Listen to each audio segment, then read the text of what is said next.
The summer sun in Richland mercilessly flooded the police station building with light. The old air conditioner hummed loudly but struggled to cope with the heat. Lakeisha Gaines adjusted the collar of her cotton blouse and wiped a drop of sweat from her forehead. At 19, she looked older, perhaps because of the strict bun she wore to hold back her unruly curls, or because of the serious expression that almost never left her face. "Lucky, take these documents to cell number 8, Morton, the elderly administrator, called out to her. "The inmate needs to sign them by this evening." Lakeisha nodded silently and took the stack of papers. The documents were to be delivered to Devin Harris, whom she had heard about briefly, recently transferred from the county jail for good behavior. He was serving time for armed robbery. The part-time job at the sheriff's office wasn't Lakeisha's choice. It was her father's idea, Jerome Gaines, the sheriff of Richland. "It's for your future, Lucky," he insisted. "Practice and discipline. When you go to law school, you'll thank me." She never argued with her father. After her mother died 5 years ago, she became even quieter, even more diligent, as if trying to fill the void with her achievements. Cell number 8 was at the end of the second corridor. Lakeisha knocked on the door, and guard Travis unlocked it. "Documents for Harris," she said, trying to sound businesslike. Travis nodded and let her in. Devonte Harris was not what she had expected. He was tall and thin, with surprisingly soft, dark brown eyes. Instead of the expected tattoos or scars, he had a neatly trimmed beard and an attentive gaze. "Good morning, miss," he said in a deep, unexpectedly educated voice. "You need to sign these documents," Lakeisha said, handing him the papers and trying not to meet his gaze. He took the documents and began to read each page carefully, which surprised the girl. Most prisoners just signed without looking. "Excuse me, but there's an inaccuracy here." Devonte pointed to the third page. "The date of my previous hearing is incorrect in the transfer section." Lakeisha frowned and glanced at the document. He was right. "You're the first person who's actually checked these papers," Devonte remarked with a slight smile. "I'm just doing my job," she replied, but something in his smile made her smile too. "You're Sheriff Gaines's daughter, right?" he asked, carefully correcting the date with his pen. "Yes. How did you know?" "Rumors spread faster than the flu around here," he shrugged. "Besides, you have his eyes." Lakeisha didn't know how to respond. She rarely received compliments. "Do you like to read, Miss Gaines?" he asked unexpectedly, nodding toward the book she was clutching to her chest along with a folder of documents. "Yes," she replied, looking him straight in the eye for the first time. Their eyes were watching God. He read the title on the spine. "Zora Neale Hurston. Excellent choice. Have you read it?" The surprise in her voice was genuine. "3 times, he finished with the documents and handed them back. "The library at my previous prison had a nice collection. Here, unfortunately, the selection is more limited." She took the papers, and their fingers touched for a moment. "I could—" She faltered, realizing the absurdity of the suggestion she was about to make. "I could bring you something to read, if you'd like." His smile widened. "That would be very kind of you, Miss Gaines."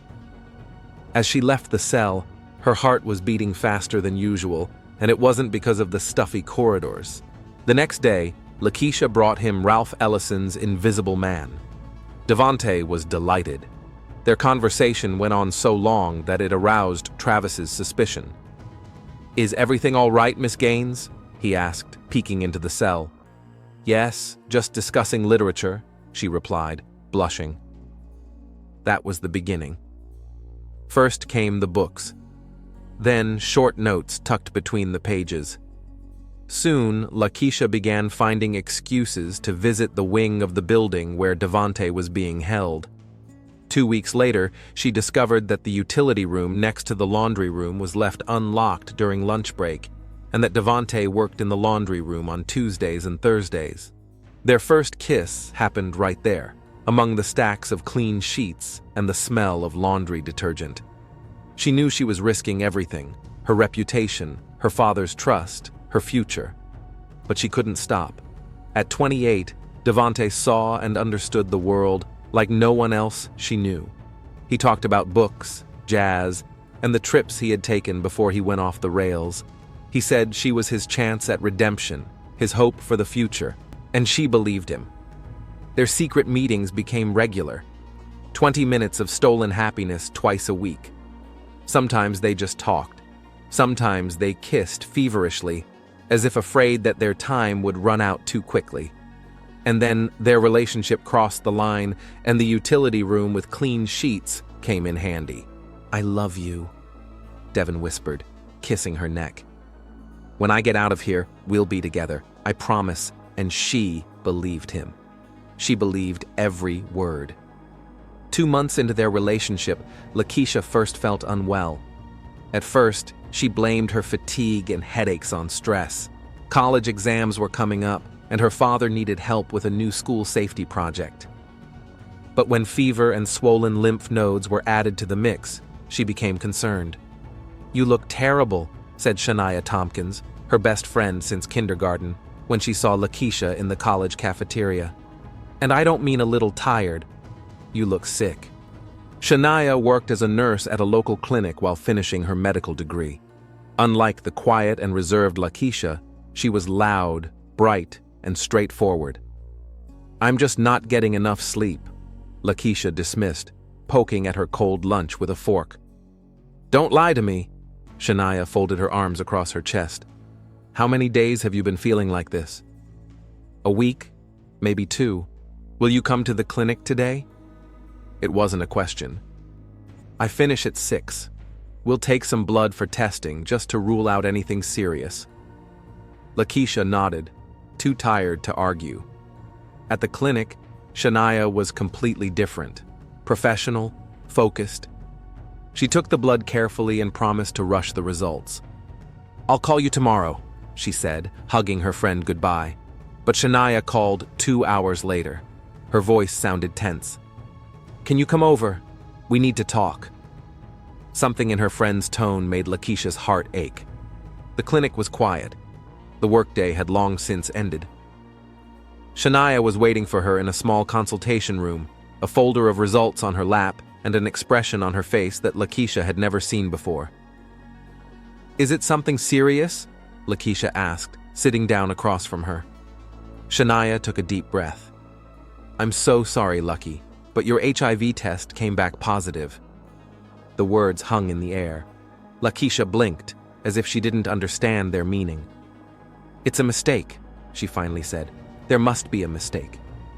We repeated the test, twice. Shania reached across the table and covered her friend's hand with hers. "I'm so sorry."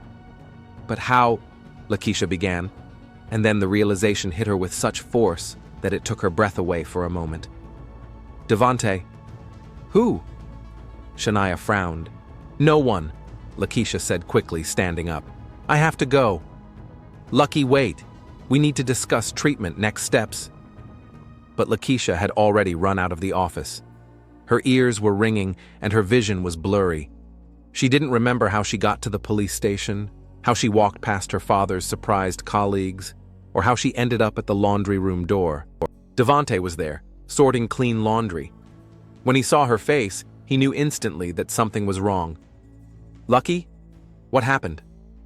She silently pushed him into their storage room and closed the door. "I have HIV, she said, her voice sounding strangely calm. Devante froze. Something flashed in his eyes, fear, guilt, but it disappeared immediately. "What? How is that possible?" "Don't pretend." Her calmness gave way to anger. "It was you, only you." He lowered his gaze, and at that moment, she understood. "You knew," she whispered. "All this time you knew?" "Lucky, listen. You knew!" She punched him in the chest. "You knew and you didn't tell me!" He grabbed her wrists, holding her at arm's length. "Yes, I knew." His voice trembled. "I found out a month before I was transferred here. But I was going to tell you." "When?" She broke free from his grip. "After you infected me? After you ruined my life? I love you." his eyes filled with tears. "I was afraid of losing you. You're the only good thing that's happened to me in years." "You love me?" Her laughter was bitter. "You don't know what love is. If you loved me, you would never have—" She didn't finish her sentence, choking on her sobs. The reality of what was happening finally hit her with full force. HIV, at 19. Her dreams of a career in law, of a family, of a normal life, everything was crumbling before her eyes. "Lucky, there's treatment now." Devante took a step toward her. "People with HIV live long, almost normal lives. We'll get through this together." "Together?" She stepped back. "It's over between us. Forever." "Don't say that." His voice trembled. "I'll do anything to fix this. I'll talk to your father. Take all the blame." "My father?" Horror spread across her face. "He'll kill you if he finds out." "Let him," Devon whispered. "I deserve it." Lakeisha wiped her tears with her sleeve. "Pray he never finds out," she said, heading for the door, "because if he does, you're dead." "Lakeisha, please." "I won't tell him." She turned at the door, her gaze cold. "But not because I care about you. Because it would kill him. He doesn't deserve that kind of pain." She walked out without looking back, leaving Devante standing in the middle of the utility room with his shoulders slumped. As she walked down the hallway, new tears streamed down her cheeks, and she didn't even try to wipe them away. A week had passed since Lakeisha learned of her diagnosis, a week that felt like an endless nightmare. She stopped going to work at the sheriff's office, citing her schoolwork. She stopped answering her friends' calls. Her room became a fortress, curtains drawn, door locked. She only left to eat, and only when she was sure her father wasn't home. The internet became her only companion. She spent hours reading about HIV, treatment, side effects, life expectancy. Somewhere deep down, she hoped it was a mistake. But she knew in her heart that the tests didn't lie. The doorbell made her jump. She knew who it was. Shania called her every day, sent her messages, and now, apparently, had decided to take direct action. "Lucky, open up!" Her friend's voice was muffled by the door, but her determination was clear.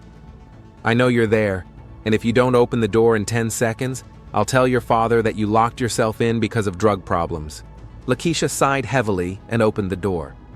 Shania stood in the doorway with a large paper bag and a combative expression on her face. "You look terrible," she said, walking past Lakeisha into the room. "When was the last time you ate something other than chips? Why are you here?"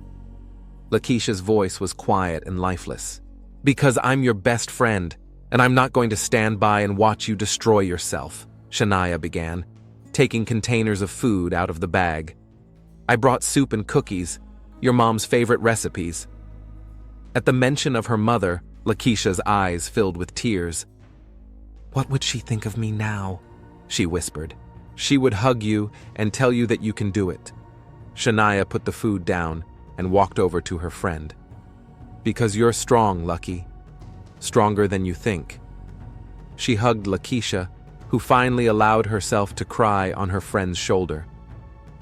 "I don't know what to do, Shani," she sobbed. "I'm so scared. Let's start by eating."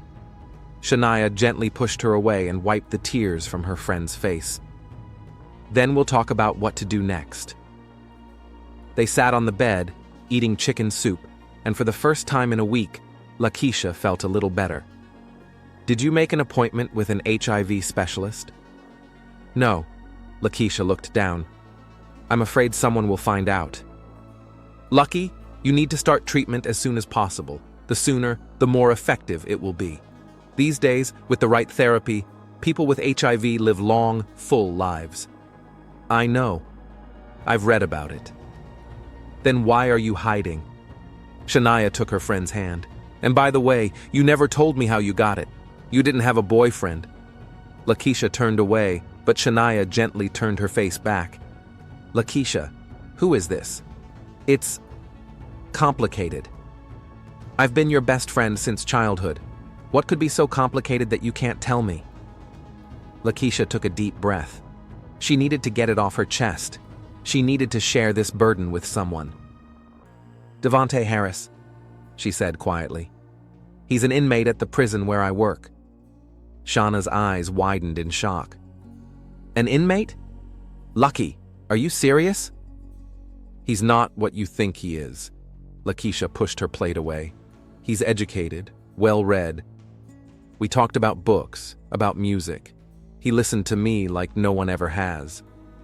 And he knew he had HIV when you started dating?" Lakeisha nodded, her eyes filling with tears again. "He told me he knew. He said he was afraid of losing me." "That bastard!" Shania clenched her fists. "He has to answer for this. Lucky, you have to tell your father." "No!" Lakeisha exclaimed. "You don't know my father like I do. If he finds out, he'll kill Devonte." "Maybe he deserves it," Shania muttered, but she immediately softened when she saw the horror on her friend's face. "All right, but you can't keep this a secret forever.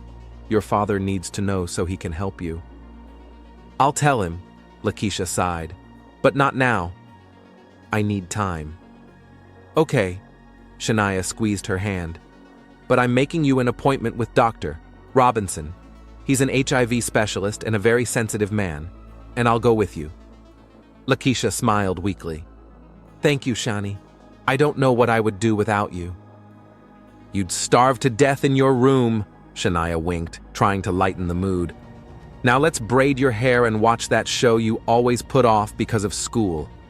Across town, at dinner, Jerome Gaines watched his daughter with growing concern. She barely touched her food, answered in monosyllables, and avoided his gaze. "Lucky, are you okay?" he finally asked. "Yes, Dad." She tried to smile, but it came out crooked. "I'm just tired. Lots of studying." "Are you sure that's all it is? You haven't been to the office in a week." "I just want to focus on my exams," she said, getting up from the table. "Can I go?" "I need to get ready." Jerome nodded, watching his daughter leave with a worried look. Something was going on with his girl, and it was more serious than school stress. He had been a sheriff long enough to recognize the signs. She was clearly hiding something. At 4 a.m, a piercing ring woke Jerome. It was Travis, the night guard at the jail. "Sheriff, we have a problem." His voice sounded tense. "Inmate Harris was found dead in his cell." "What?" Jerome was instantly awake. "What happened?" "It looks like strangulation. His cellmate found him about half an hour ago when he woke up to use the bathroom." "I'll be there in 20 minutes, Jerome said, pulling on his pants. "Don't let anyone into the cell. Call the coroner and seal off the crime scene." "Yes, sir. I've already called Deputy Butts." Jerome hesitated before waking his daughter. He decided not to disturb her, let her sleep. Besides, she hadn't been to the station in a long time. It was unlikely that she knew this prisoner. When he arrived, Rashawn Butts was already there, a tall, athletic man of 39 with alert eyes and a perpetually serious expression. He and Jerome weren't just colleagues, they were friends from the police academy. "What do we have?" Jerome asked, putting on his gloves. "Devonte Harris, 28 years old," Rashawn replied. "Serving time for armed robbery. Transferred here 2 months ago for good behavior. Preliminary cause of death, strangulation. There are minimal signs of a struggle, which could indicate that he knew his attacker or was caught off guard while sleeping." They entered the cell, where the coroner was already examining Devonte's body. Jerome tried to keep a professional expression on his face, but inside, something tightened at the sight of the young man with a frozen stare. "Time of death?" he asked the coroner. "Preliminary estimate is between midnight and 2 a.m., he replied. "I'll have a more accurate time after the autopsy." "Who was his cellmate?" Jerome turned to Rashawn. "Marcus Wilson. He's in the interrogation room right now." "I'll talk to him later," Jerome said, looking around. "Let's check the surveillance cameras first. I want to see who came in and out of this block last night." Rashawn nodded. "I'll take care of that. Do you want to take this case personally?" Jerome shook his head. "No, this is your investigation. I'll observe, but I won't interfere. I already have too much paperwork to do." "Understood." Rashan headed for the exit. "I'll let you know what the cameras show." Rashan went to the video surveillance room, where a technician had already prepared the recordings from the previous night. They were reviewing footage of the hallway leading to Harris's cell. "Stop there," Rashan said suddenly.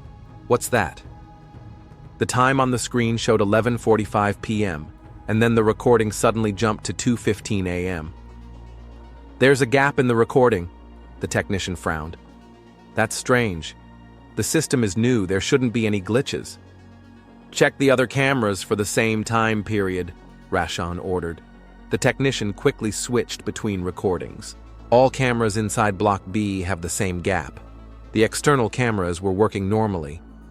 Who had access to the CCTV system last night? The security guard on duty, the shift supervisor, and of course, anyone with administrator privileges. "I need a complete list," Rashan rubbed his chin, "and check the server room access log." When Rashan returned to Jerome with the news about the gap in the recordings, Jerome looked concerned, but not surprised. "So, it's not an accident," the sheriff muttered. "Someone planned the murder and took care of the cameras. Maybe someone on the staff," Rashan suggested. "The inmates don't have access to the surveillance system. Check everyone who was on duty yesterday, and talk to Harris's cellmate." Rashan nodded and headed for the interrogation room. Marcus Wilson, a heavy-set man with tattoos on his arms, was fidgeting nervously in his chair.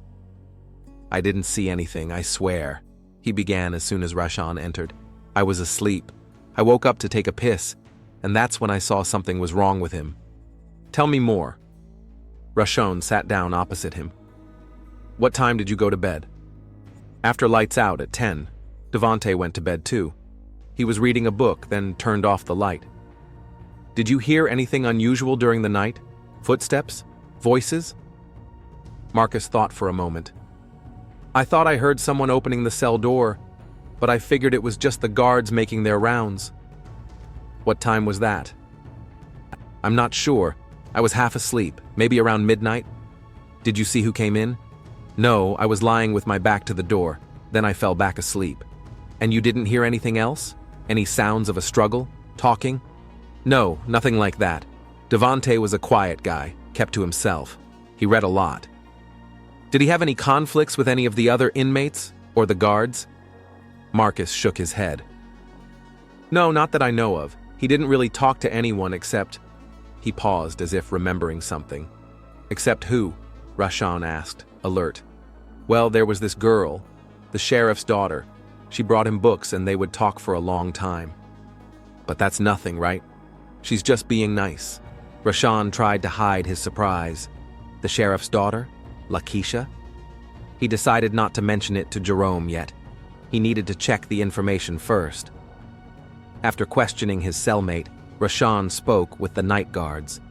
None of them admitted to entering Harris's cell after lights out. Guard Travis, who was on duty in that block, claimed he had been at his post all night and hadn't seen anyone. "I only left to go to the bathroom literally for 5 minutes," he said. "But when I came back, everything was quiet." "When was that?" "Around midnight." The coincidence with the time when Marcus heard someone entering the cell and the beginning of the gap in the camera footage did not escape Rashan's attention. By noon, news of the prisoner's death had spread throughout the facility. Lakeisha heard about it from Shania, who called her after her shift at the hospital. "Lucky, are you sitting down?" Her friend's voice sounded tense. "Yes. What happened?" "Devante Harris is dead. He was found strangled in his cell this morning." Lakeisha felt the room spin before her eyes. Her knees buckled, and she sank to the bed. "What?" Her voice was barely audible. That's impossible. His body was taken to the morgue an hour ago. I overheard someone talking about it." Lakeisha couldn't say a word. A whirlwind of conflicting thoughts and emotions swirled in her head. Shock, disbelief, grief, and somewhere deep down, a dark, shameful feeling of relief. The secret that only Devante knew had died with him. "Lucky, are you there?" Shania's voice brought her back to reality. "Yes," she whispered. Who Who did this? We don't know yet. Rashawn Butts is leading the investigation. Rashawn, a family friend. The man Lakeisha had always trusted. I have to go, she said suddenly. Lucky, wait. What are you going to do? But Lakeisha had already hung up. She sat motionless, trying to comprehend what had happened. Devante was dead. The man she loved. The man who had betrayed her trust. The man who would make her life never the same again. She remembered their last conversation, her threat to tell everyone the truth. His words, I deserve this, and hers, if he finds out, you're dead. A sudden, terrible thought struck her. What if her father had somehow found out? What if... That was impossible. Her father was a strict but fair man. He would never take the law into his own hands. He couldn't have killed Devante. He couldn't have. And yet doubt settled in her heart, poisoning her already tormented soul. When Jerome came home that evening, he looked tired, but no more than usual. He asked Lakeisha about her studies and told her about his day, the usual dinner conversation. Not a word about Devin. I heard there was a murder in prison, Lakeisha began cautiously, watching her father's reaction. Yes, Jerome sighed. Inmate Harris, a terrible story. Do you know who did it? Rashawn is investigating. No suspects yet, but he's a good detective. He'll find the guy. His voice was steady, his eyes open. No signs of guilt or worry. Lakeisha felt relieved. I knew him, she said suddenly. Who? Jerome looked up from his plate. Devante Harris. When I worked at the office, I sometimes brought him books. Jerome frowned. You were friends with an inmate? We just talked about books, Lakeisha said, looking down. He was educated, not like the others. Lucky. Her father's voice became stern. You have to understand that many prisoners are skilled manipulators. They may seem educated and charming, but that doesn't mean they're not dangerous. I know, Dad. She felt tears welling up in her throat. It's a shock to find out that someone you knew has been killed. Jerome softened and put his hand on his daughter's shoulder. Of course, death is always shocking, especially violent death. But don't take it to heart. You hardly knew him, if only he had known. That night, Lakeisha couldn't sleep. Images of Devante, memories of their encounters, his words, his touch, everything swirled in her head, mixed with thoughts of his death. Someone had entered his cell and taken his life. Someone who had access. Someone who knew how to turn off the cameras. By morning, she had made up her mind. She had to tell her father the truth. About Devante, about their relationship, about her diagnosis. Not because she suspected him, no, she had dismissed that crazy thought, but because she could no longer carry this burden alone, and because she was sure that whoever killed Devante, it had nothing to do with her. It was a coincidence, a terrible coincidence. She would wait until her father came home from work. Then she would tell him everything, whatever the consequences. Lakeisha's hands trembled as she heard her father turn the key in the front door. She had rehearsed the conversation all day, choosing words that would soften the blow. But there were no such words. Dad, she called out when Jerome entered the house. We need to talk. Something in her voice made him freeze. He looked closely at his daughter, noticing her pallor and tense posture. What's wrong, Lucky? Let's sit down, she said, pointing to the sofa in the living room. They sat down next to each other, and Lakeisha took a deep breath, gathering her courage. I have something to tell you about Devin Harris. Jerome tensed slightly but nodded, urging her to continue. I told you we were just talking about books, but that's not the whole truth, her voice faltered. We've been seeing each other, in secret. Jerome's face froze, but he remained silent, letting his daughter finish. It started 2 months ago. We talked in the laundry room during my shifts. At first it was just about literature, about life. Then it turned into something more. She couldn't bring herself to look her father in the eye. I fell in love with him, Dad. And he said he loved me. Jerome remained silent, but his hands, resting on his knees, clenched into fists. A week ago, I felt sick. Shania helped me get tested, tears finally streaming down her cheeks. I have HIV, Dad. I got it from Devante, and he knew his status.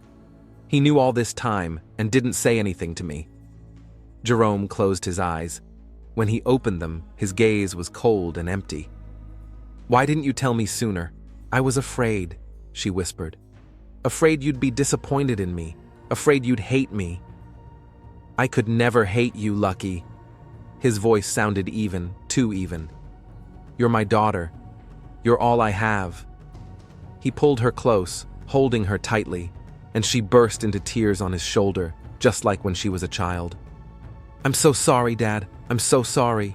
Hush, little one. He stroked her back, his voice soft, but his eyes remained cold.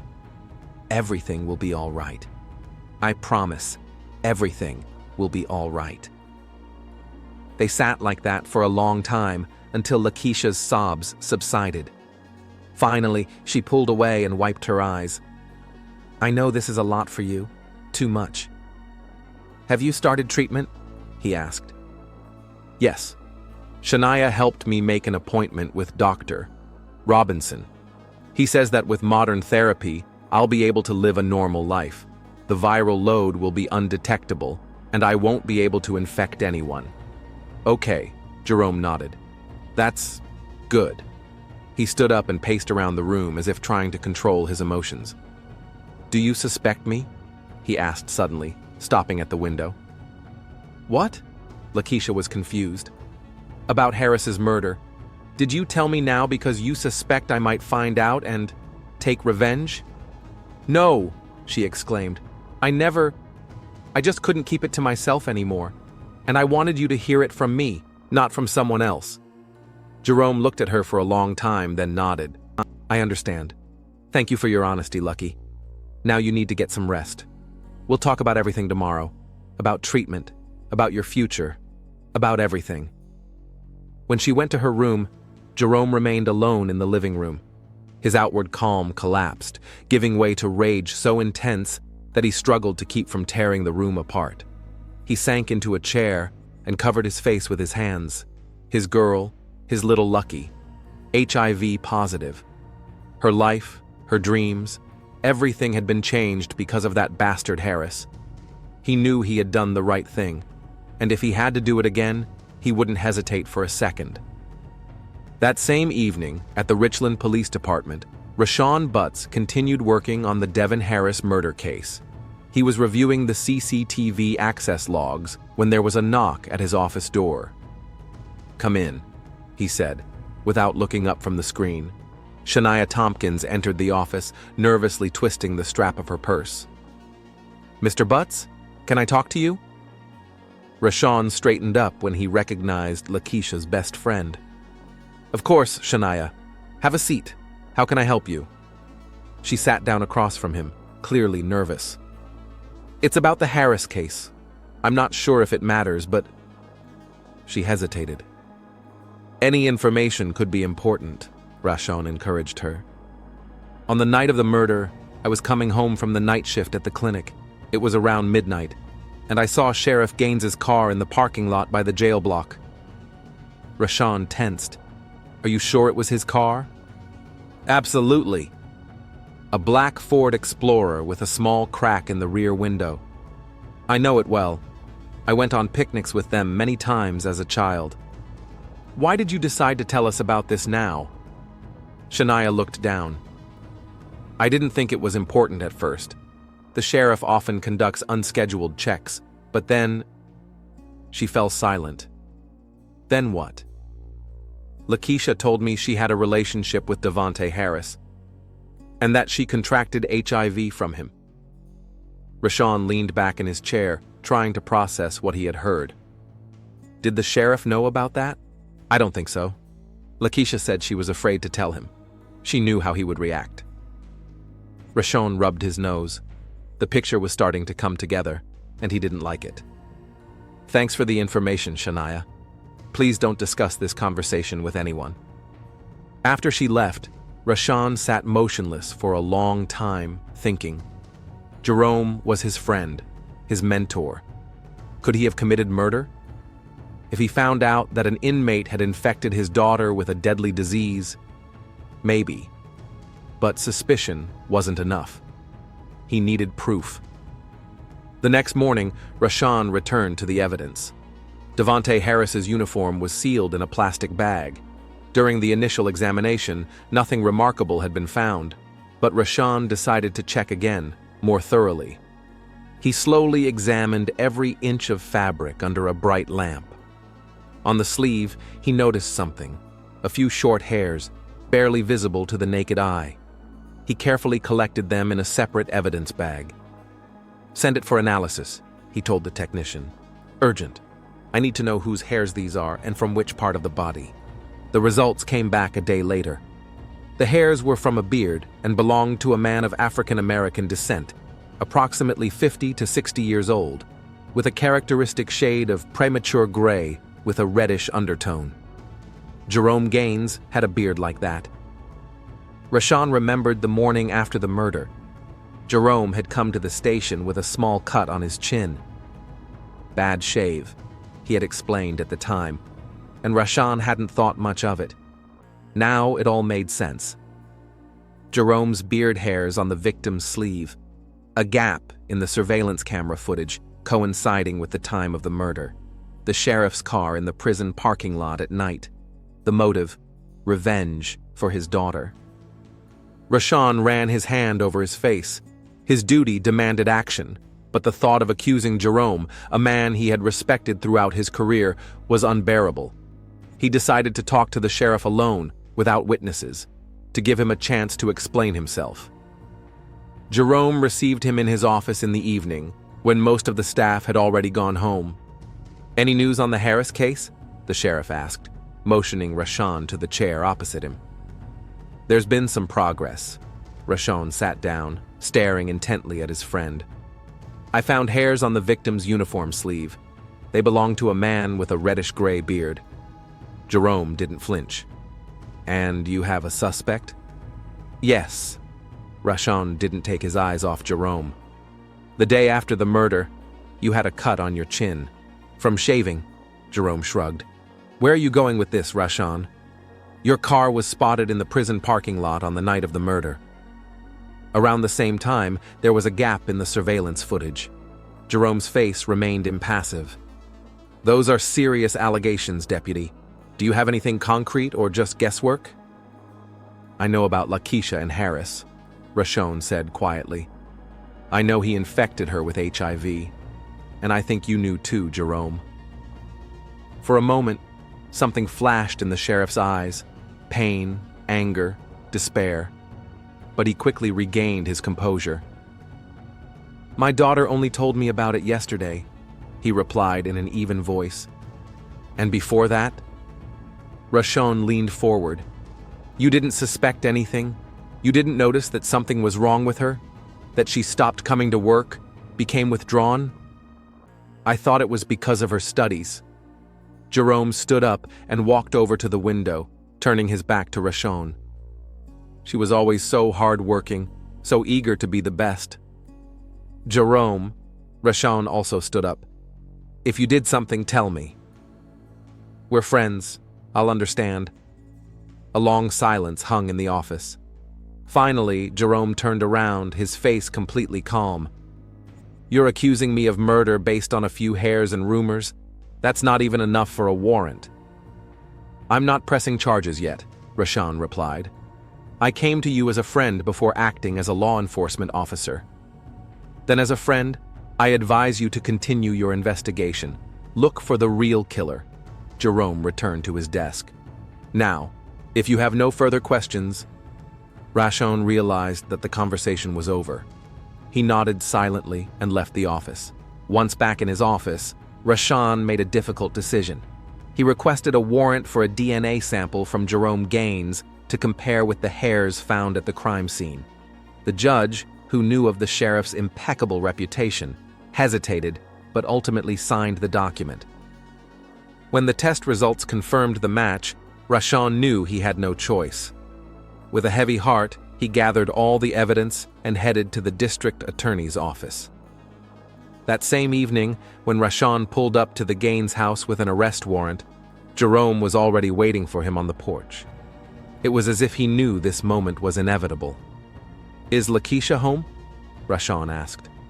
"No, she's at Shauna's." Jerome looked tired but calm. "That's better." "Jerome Gaines," Rashawn took out his handcuffs, "you are under arrest on suspicion of the murder of Devonte Harris. You have the right to remain silent." "I know my rights, Rashawn," Jerome interrupted him gently. "I've read them hundreds of times myself." He held out his hands, allowing the handcuffs to be placed on him. "He deserved to die," Jerome said quietly as Rashawn led him to the car. "After what he did to my girl. You would have done the same in my place." "How did you find out?" Rashawn asked. "Before Lakeisha told you?" "I've been sheriff of this town for 20 years, Jerome said bitterly. "You think I didn't notice what was happening to my own daughter? I saw the way she looked at him.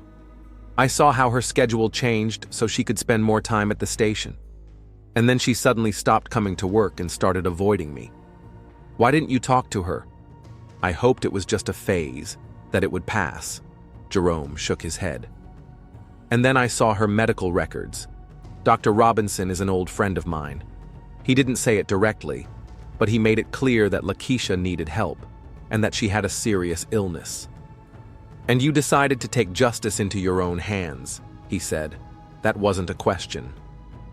"I've seen too many criminals get out of prison because of loopholes in the law." Jerome's eyes darkened. "I couldn't let him live after what he did. I couldn't risk him getting out and doing the same thing to another girl." Rashawn opened the door of the police car. "I'm sorry, Jerome. I really am." "Me too," Jerome said as he got into the car. "But I would have done it again. I would have done anything for Lucky." As they drove away from the house, Jerome took one last look at the windows where he had lived his entire life, where he had raised his daughter, buried his wife, and hoped to grow old. Now it was all in the past.